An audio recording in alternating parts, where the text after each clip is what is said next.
Alors, comment se porte Ange Kevin Digou, l'homme politique d'abord, mais aussi l'avocat et la personnalité publique que tu es? L'homme politique est inquiet.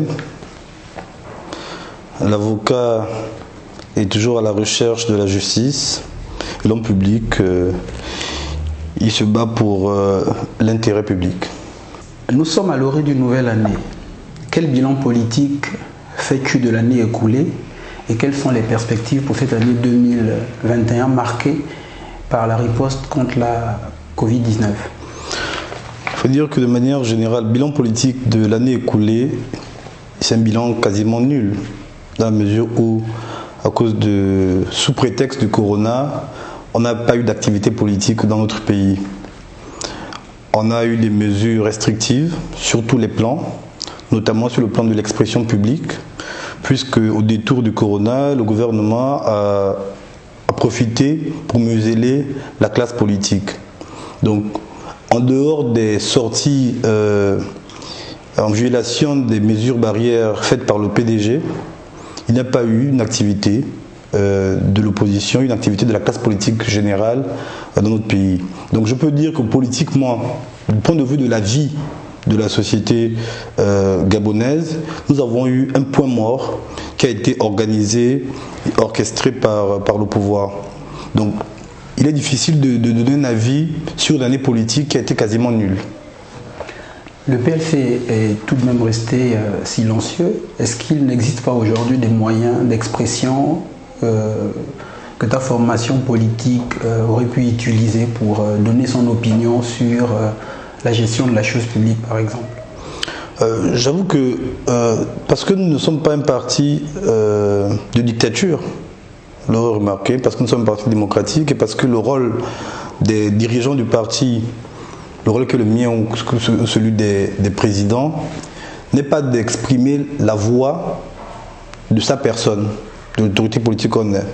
Un parti politique, pour qu'il s'exprime, il a besoin d'organiser et de réunir ses organes pour donner la position du parti. Il est facile pour moi de me lever un matin et de vous dire sur telle question, voici ce que je pense. C'est ma pensée à moi. Mais qu'est-ce que le parti pense? C'est ce qui est intéressant pour les Gabonais. Alors, si vous méprisez ou si vous organisez l'incapacité des militants de se réunir, vous organisez l'incapacité des organes d'un parti de se réunir, il est évident que la conclusion est que vous empêchez l'expression de ce parti politique. Donc on peut bien venir fanfaronner devant les caméras pour vous donner une position sur tel ou tel point, mais nous délibérons. C'est-à-dire que c'est une question qui est posée, nous devons nous réunir et nous donner les moyens d'apporter la réponse du parti. Revenons sur la crise sanitaire qui a marqué l'année 2020, mais aussi ce début de l'année 2021. Quelle appréciation fais-tu de la situation épidémiologique du pays, mais surtout de sa gestion par le gouvernement de Rose Christiane Osuka-Rapanda? En son temps, le PLC s'était réuni et nous avons décidé que nous ne devons pas avoir une approche politique de cette question sanitaire qui est une question qui transcende en réalité les clivages politiques. Nous n'avons pas voulu instrumentaliser le corona comme le gouvernement le fait actuellement. Parce que nous estimons que l'épidémie est grave, la situation est suffisamment préoccupante pour qu'on vienne aussi ajouter au déclin qu'on vit dans la société les désaccords politiques sur des questions qui sont essentiellement axées sur la vie des Gabonais.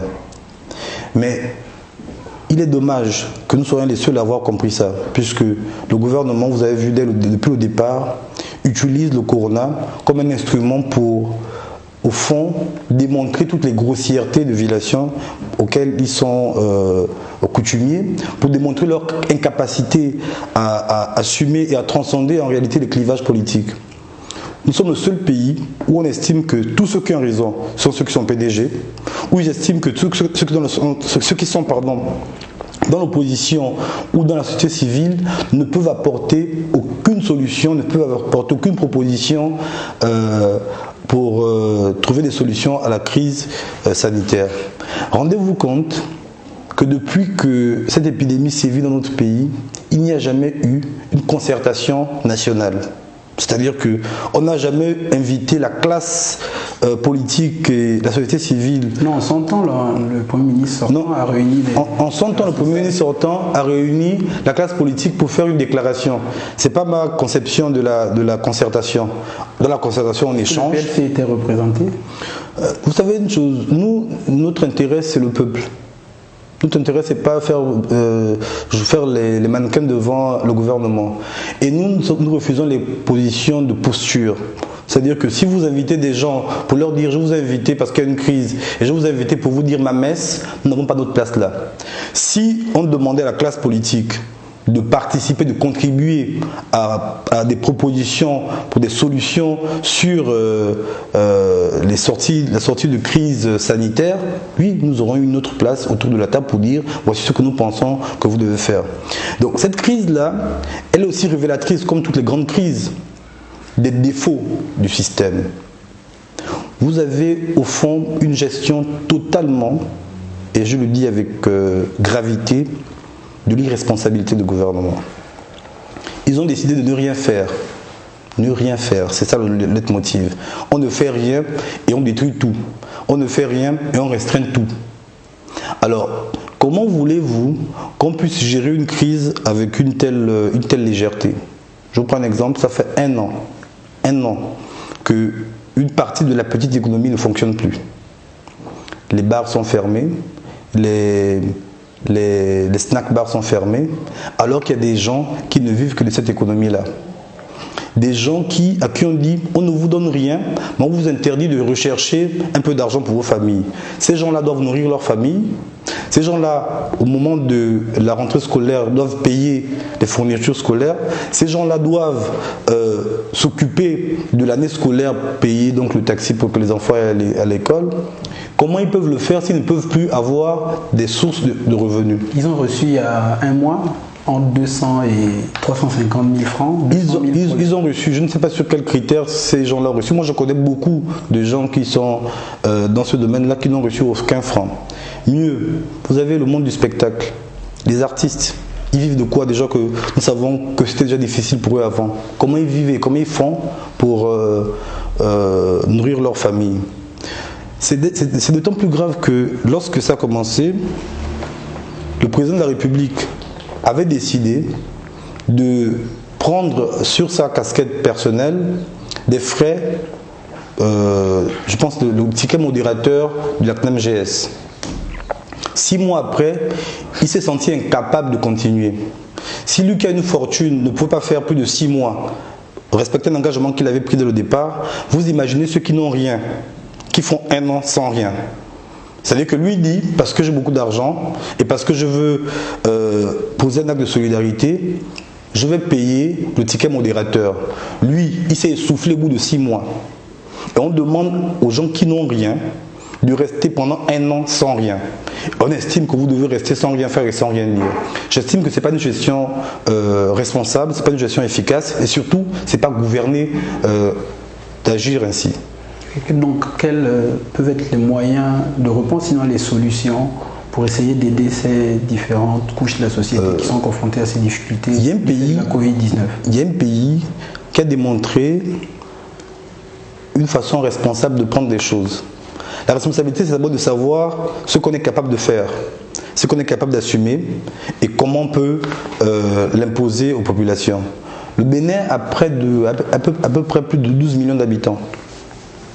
Le président du Bénin, avec responsabilité, a dit qu'il ne pouvait pas restreindre l'économie, restreindre les libertés des Béninois et qu'il tenait compte et il se rendait compte de la gravité de l'épidémie et qu'il appelait à la responsabilité des citoyens.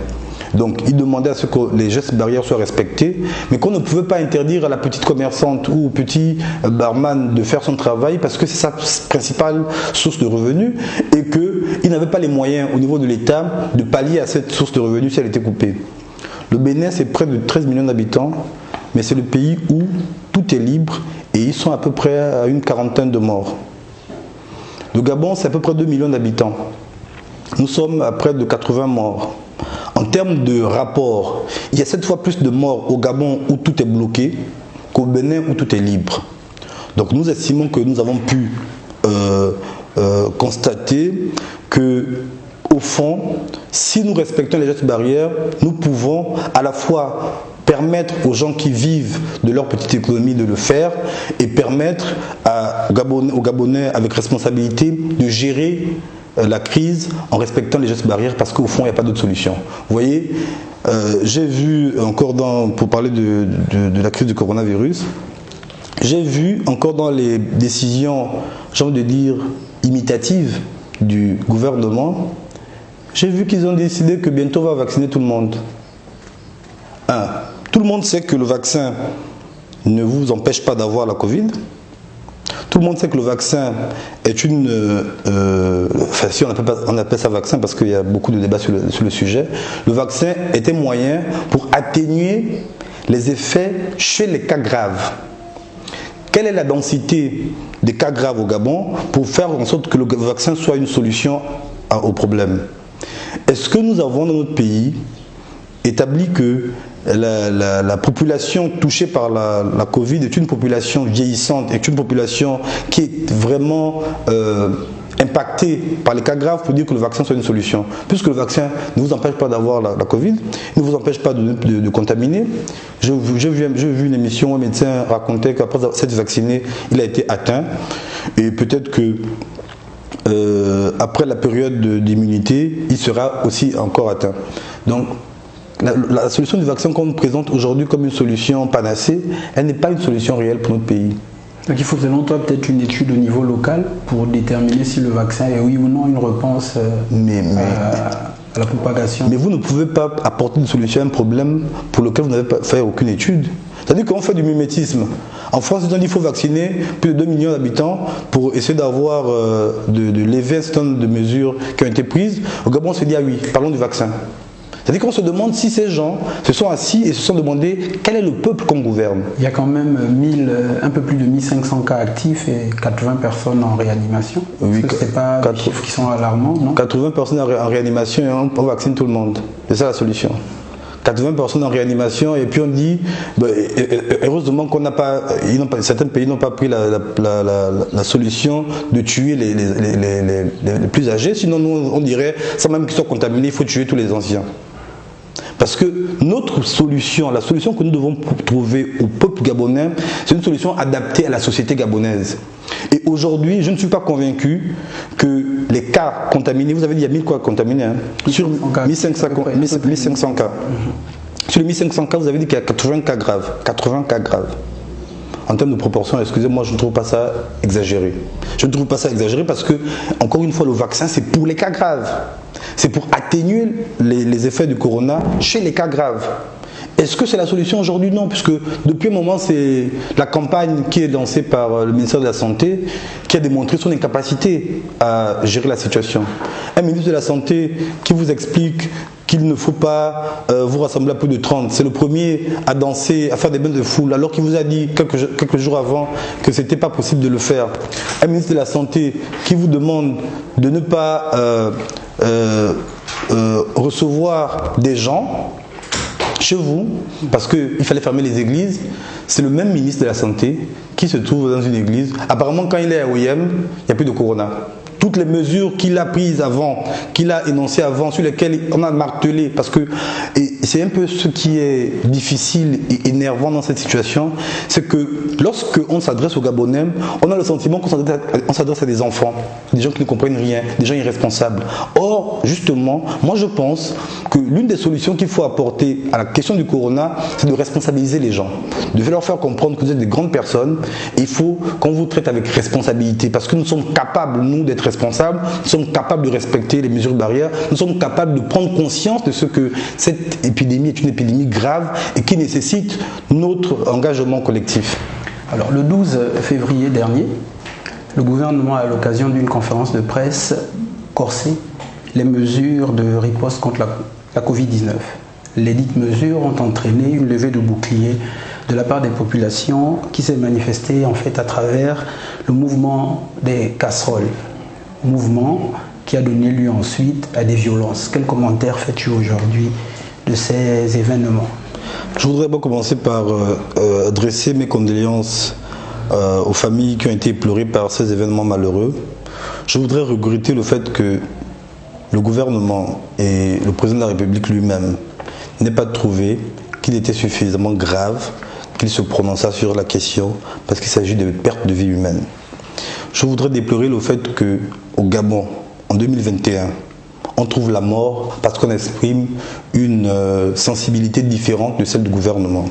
Je voudrais enfin dire que pour moi, et c'est ma conviction, et c'est au fond l'élan de mon engagement, l'être humain au-dessus de tout. Rien ne justifie la mort de quelqu'un. Rien ne justifie qu'on tue quelqu'un, qu'on pointe une arme de la République contre un citoyen parce qu'il dit autre chose que ce que vous voulez entendre.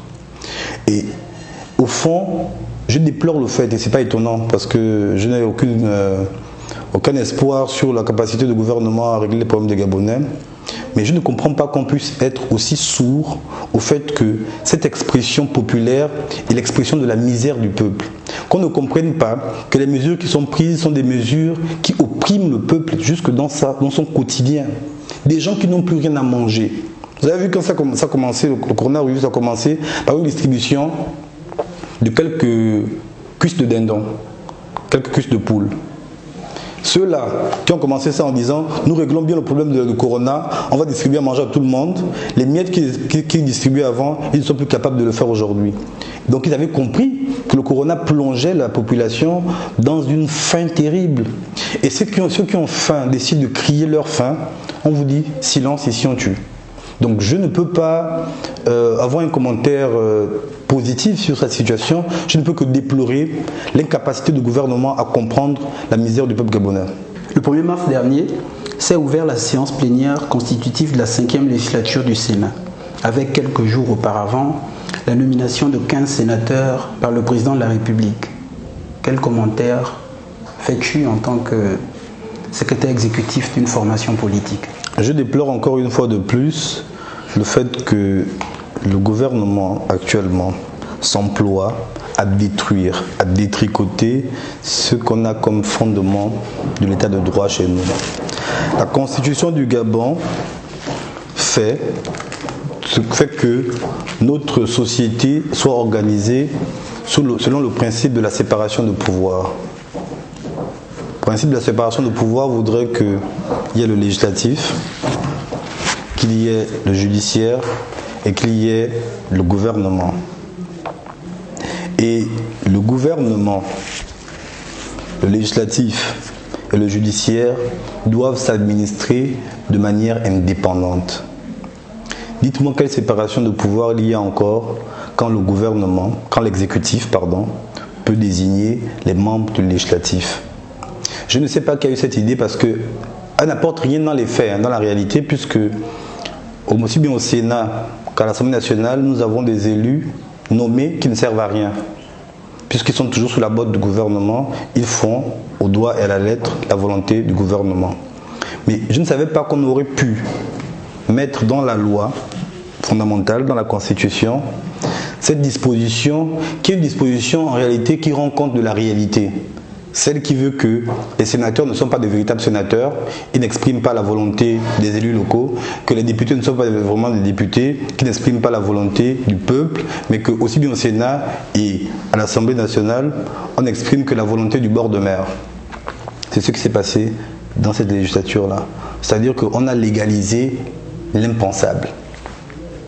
Qu'un président de la République, même s'il est bien élu, décide de nommer les parlementaires qui doivent être l'émanation du peuple, un sénateur doit être un élu. On vous dit, et quelle est la légitimité que ceux-là ont? Moi je suis élu par le peuple, j'exprime une idée et j'exprime un vote, parce que j'ai eu le mandat pour le faire, même si c'est une élection indirecte. Vous qui avez été nommé, vous exprimez quoi finalement? Quelle expression vous allez apporter à une assemblée qui est censée être porteuse de la volonté du peuple alors que vous avez été nommé? Au fond, cette nomination-là relève et révèle une chose qui est interdite par la Constitution, le mandat impératif. Moi, si je vous nomme à une fonction, ce que je vous dis, ce que j'attends de vous à cette fonction. Donc je vous donne d'une certaine manière un mandat impératif. Alors que la Constitution du Gabon interdit le mandat impératif, nous avons eu Un gouvernement qui a eu la capacité d'exprimer au peuple son insolence vis-à-vis de la Constitution, puisqu'il a, de manière détournée, imposé le mandat impératif. Parce que ces sénateurs qui ont été nommés, ils savent ce qu'ils doivent faire, la volonté de ceux qui les ont nommés, en l'occurrence du président de la République, et je trouve ça pitoyable. Et de manière plus globale, quel commentaire fais-tu de la dernière modification constitutionnelle? Non, la dernière modification constitutionnelle, elle est cohérente. Hein. Elle est cohérente avec la gestion du pouvoir, elle est cohérente avec la volonté du système de sacraliser la monarchisation du pouvoir. Donc, au fond, seuls ceux qui ont cru un jour que ce système aurait pu évoluer dans le sens du changement, dans le sens de la modernisation des institutions, peuvent être étonnés de ça. Mais comme nous ne croyons pas à la volonté du système actuel de se moderniser, nous ne sommes pas étonnés de la banalisation des institutions qu'apporte cette modification de la Constitution. Aujourd'hui, l'opposition dans sa globalité est quelque peu aphone. Qu'est-ce qui, selon vous, je parle du PLC, justifie cet état de fait? Je pense que globalement, nous avons commis une erreur. Globalement. Nous commettons l'erreur de croire qu'on peut faire de l'opposition dans une dictature comme on l'a fait dans une démocratie. Je pense que nous commettons l'erreur de croire que nous pouvons exprimer, nous, dans l'opposition, nos pensées, nous pouvons exprimer nos volontés et nous pouvons rencontrer le peuple que nous sommes censés représenter parce que chaque opposition ou chaque opposant, au fond, exprime la volonté d'une portion du peuple. Et pour que la société fonctionne normalement, ceux qui sont censés gérer le pays doivent entendre tous ces sons de cloche pour pouvoir tirer le bon côté et faire évoluer la société dans une cohérence et dans une cohésion qui soit porteuse de salut national. Or, nous, si nous voulons utiliser les moyens ordinaires d'opposition dans un pays extraordinaire, nous ne pouvons pas être entendus. C'est pourquoi vous remarquez le caractère aphone. Comment on peut parler si chaque fois que vous sortez, vous avez le sentiment que c'est votre dernier jour? Vous avez le sentiment que c'est peut-être le jour où on va faire de vous ce qu'on veut parce que vous avez une opinion différente des autres. Donc, parfois on demande aux opposants de faire des choses que le système rend impossible dans la mesure où on parle de démocratie dans les textes et dans les faits, on rend impossible l'expression de cette démocratie-là. Donc il nous faut nous ressourcer, et ça c'est une réflexion que nous devons mener de manière collective, nous ressourcer pour adapter notre position, parce qu'il n'est pas question d'arrêter l'opposition, pour adapter notre position à ce système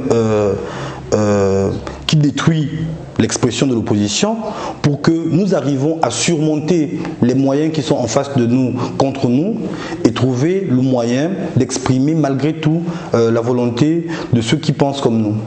Guy Dama justement évoquait récemment le fait que la représentation rikiki, je reprends ces termes, de l'opposition au sein des deux assemblées était justifiée par la guerre d'ego qu'il y a entre les différents leaders politiques issus de l'opposition.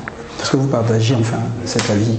Bon, je ne vous cache rien en vous disant que nous ne sommes pas partie prenante de cette guerre-là. Déjà parce que nous ne sommes pas de la même génération politique, parce que nous ne sommes pas sur le même terrain. Donc peut-être que l'appréciation que certains peuvent avoir de cette guerre est faite sur un terrain sur lequel nous on n'est pas partie prenante. Donc moi je vois ça de très loin. Nous aussi, au niveau du PLC, modestement, nous n'avons pas vocation à être en challenge avec les présidents des autres partis pour des raisons simples. Nous ne sommes pas de la même génération, nous n'avons pas la même inspiration d'engagement, nous n'avons pas le même passé politique, le même présent politique. Donc je ne peux pas, moi, me permettre de faire un commentaire sur un terrain sur lequel je ne me reconnais pas. L'actualité politique a été marquée principalement par la disparition de l'avocat et ancien ministre Fabien Méré.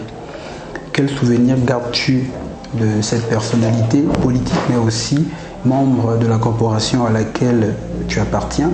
Et aussi, quel commentaire fais-tu des échauffourées qui ont entouré ces funérailles? Bon, moi, je n'ai connu Maître Méré qu'en qualité d'homme politique. J'ai pu savoir l'immense avocat qu'il a été, mais je ne l'ai pas connu professionnellement. Je connais un homme politique très dense, très humble, qui était capable d'entendre la contradiction et qui était capable d'ouvrir sa porte, même quand on n'était pas d'accord avec l'opinion qu'il émettait. Voilà, c'était au fond, de ce point de vue-là, ce que j'appelle un véritable démocrate.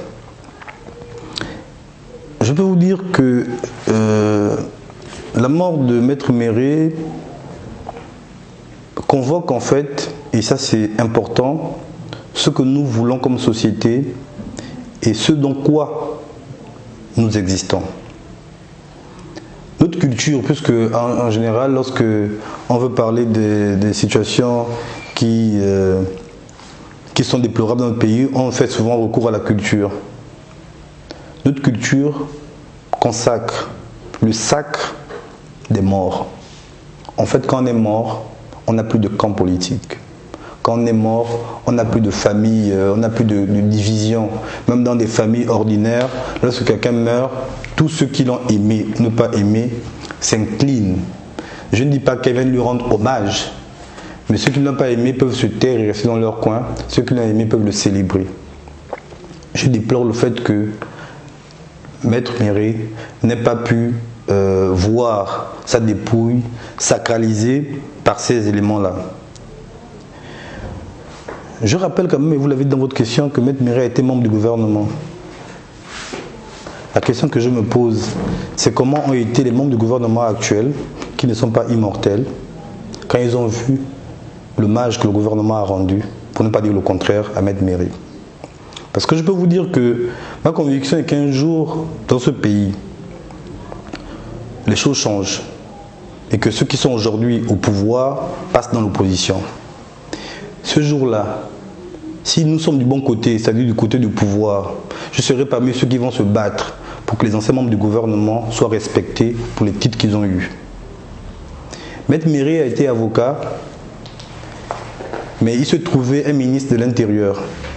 Il s'est trouvé des magistrats qui est trouvé normal qu'on ne puisse pas lui rendre l'hommage mérité dans les conditions traditionnelles connues, c'est-à-dire la salle des pas perdus. Mais en même temps, comme on dit, à tout malheur, bonheur est bon, je ne dis pas le contraire. L'hommage que nous lui avons rendu à la maison de l'avocat était 2 fois plus important en termes de solennité que si ça avait été à la salle des pas perdus. Finalement, au fond, en voulant interdire l'hommage de Maître Méré, le gouvernement a permis qu'on lui rende un vibrant hommage. Je peux déplorer quand même que, en tant qu'ancien membre du gouvernement et en tant qu'avocat, il n'y a eu aucun membre, aucun chef de juridiction. De mon point de vue, le ministre de la Justice devait se trouver là, parce qu'en dépit du fait que ce soit un avocat, il était membre du gouvernement. C'était membre du gouvernement. Et il n'y avait personne, même pas nos confrères qui sont au gouvernement, pour dire stop, à la mort on met tout à zéro. On ne peut pas tenir rigueur à un mort comme on tient rigueur à un vivant. Parce qu'il n'est plus là, ni pour vous apporter la riposte, ni pour mépriser le comportement que vous affichez vis-à-vis de lui. Donc selon toi, l'argument du respect des mesures barrières et de la riposte contre la Covid-19 ne tenait pas la route? Est-ce qu'il se trouve un Gabonais en ce moment qui croit que c'est un argument? Dites-moi, l'argument de la Covid-19 tenait la route lorsqu'on a exposé le corps du juge constitutionnel Moutinga Hervé à la Cour constitutionnelle. Là, il n'y avait pas le corona. Ou bien il y a un moment de clôture du corona. Et le corona entre parenthèses. Quand il s'agit de certains, le corona ouvert quand il s'agit d'autres. C'est mauvais argument. D'autant que nous avons les moyens de faire respecter les gestes barrières dans le cadre de recueillement.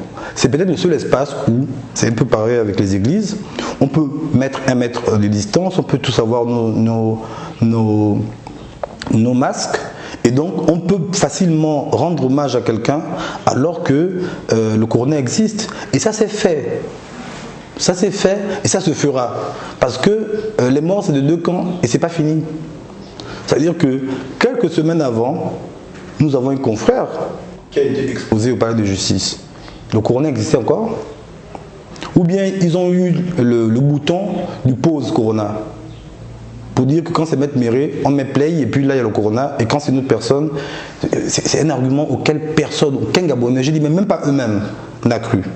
Et j'estime qu'il ne faut pas. Vous voyez, c'est la preuve que on utilise le Corona pour exprimer ce qu'on veut. Le Corona est devenu l'argument et est devenu l'alibi du gouvernement pour faire tout ce qu'il veut, quand il veut, avec qui il veut. Une des personnalités politiques avec lesquelles tu as créé l'Union et Solidarité a rejoint le gouvernement. C'est d'ailleurs cette alliance avec le gouvernement qui t'a poussé avec d'autres compatriotes à créer le Parti pour le changement. Il s'agit bien évidemment de M. Mokani Ouangou. Alors, quels sont tes rapports aujourd'hui avec l'ancien ministre?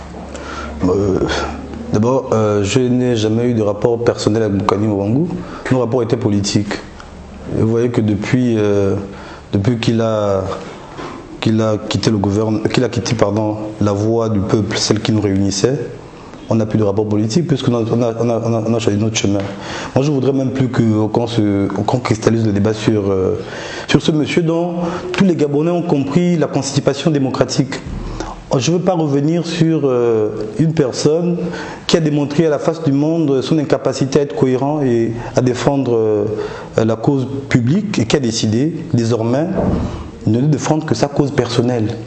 Vous voyez, quand il est chassé du gouvernement, dès qu'il prend la parole, et vous l'aurez remarqué comme moi, aussi bien ici chez vous qu'ailleurs, sa seule personne, son seul combat, c'est maintenant d'attaquer Jean Ping.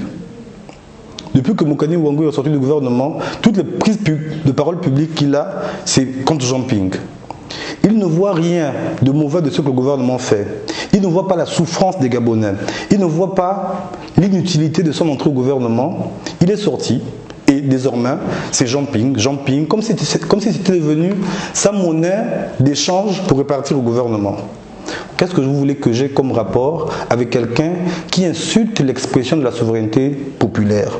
Parce que qu'on le veuille ou non, qu'on soit d'accord avec lui ou pas, qu'on l'aime ou pas, jusqu'aux prochaines élections présidentielles, Jean Ping exprime l'expression de la souveraineté populaire. Si on ne l'aime pas, qu'on le respecte moins. Qu'on respecte cette situation-là, parce qu'au fond, 2016 a été une partie douloureuse pour le peuple gabonais. Et quand un monsieur qui, en rentrant au gouvernement, a trahi cette douleur-là, a trahi la confiance que le peuple gabonais a eue à un moment donné sur sa personne, quand il vient, après cette trahison, cracher sur ce qui représente l'expression de la souveraineté populaire, qu'est-ce que vous voulez que moi, en responsabilité, j'ai comme rapport avec lui? Très bien. Alors, nous sommes à 2 ans d'une élection capitale pour le pays. Je parle bien de l'élection présidentielle de 2023. En tant que leader politique, responsable de parti politique, penses-tu déjà à la présidentielle? Penses-tu, comme Nicolas Sarkozy en te rasant, d'être candidat et peut-être président en 2023? Vu l'actualité de Nicolas Sarkozy, je préfère ne pas y penser à me rasant. Et plus sérieusement sur le sujet de la présidentielle, je pense que j'ai déjà répondu à cette question une première fois. Moi, je pense que nous devons faire de la politique, non pas seulement de contestation, nous devons faire une politique de projection, donc d'un projet, d'alternance au système actuel. Et nous devons arrêter de prendre nos positions politiques que contre le rejet. C'est-à-dire, aujourd'hui, la majorité du peuple gabonais, aujourd'hui nous sommes tous d'accord sur le fait que le système actuel ne peut plus continuer dans la situation dans laquelle nous sommes plongés et qu'il faut une alternance. Mais l'alternance, ce n'est pas seulement le rejet du système Bongo PDG. C'est aussi la proposition d'une gouvernance, c'est la présentation au peuple d'un projet alternatif. Donc je ne suis pas moi dans une position personnelle en vous disant oui, je pense aux élections présidentielles. Non, je pense à l'élection présidentielle comme un élément d'ensemble. C'est-à-dire que tous ceux qui, comme moi, avons une identité politique et une volonté et des idées politiques communes, nous devons à un moment donné nous retrouver et décider d'avoir un impact sur l'élection présidentielle, décider de ce qu'on veut proposer aux Gabonais comme choix alternatif. Mais il est temps aussi de comprendre une chose, et ça c'est un élément sur lequel je pense que nous serons tous d'accord, c'est qu'il est temps que l'offre politique soit adaptée à la société. L'offre politique doit être adaptée à la population qui est la nôtre. Nous sommes une population jeune, de moins de 30 ans à plus de 60%. Il est important que l'offre politique de demain soit à la fois révélatrice de cette situation-là, c'est-à-dire que le projet qu'on propose n'est pas un projet pour l'ancien temps, mais c'est un projet d'avenir. Le projet qu'on propose ne doit pas être un projet qui ne tienne pas compte de cette situation-là où la population gabonaise est majoritairement jeune et en même temps les porteurs de ce projet ne peuvent pas être en retrait de cet élément-là, c'est-à-dire l'élément de jeunesse. Il n'est plus possible qu'on nous explique que pour porter la voix et l'espérance de la jeunesse, il n'y a que des vieux qui puissent le faire. Il est temps qu'on comprenne que les jeunes sont capables à la fois de porter la voix de la jeunesse, de porter l'espérance de la jeunesse parce qu'eux-mêmes comprennent la situation dans laquelle ils se trouvent puisque eux-mêmes font partie de cette population-là.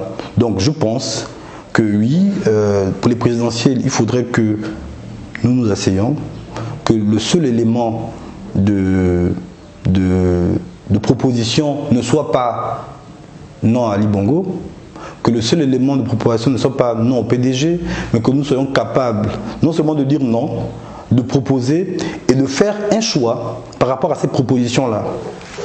Je m'explique très clairement. Nous devons demain dire aux Gabonais, voici ce pourquoi nous voulons que vous soyez avec nous. Et voici la personne que nous pensons être bien qualifiée parmi nous pour porter ce projet. Il ne suffira pas de dire « nous ne voulons pas d'Ali Bongo, donc votez pour nous ». Il est temps que nous fassions de la politique, c'est-à-dire que nous exprimons des idées politiques.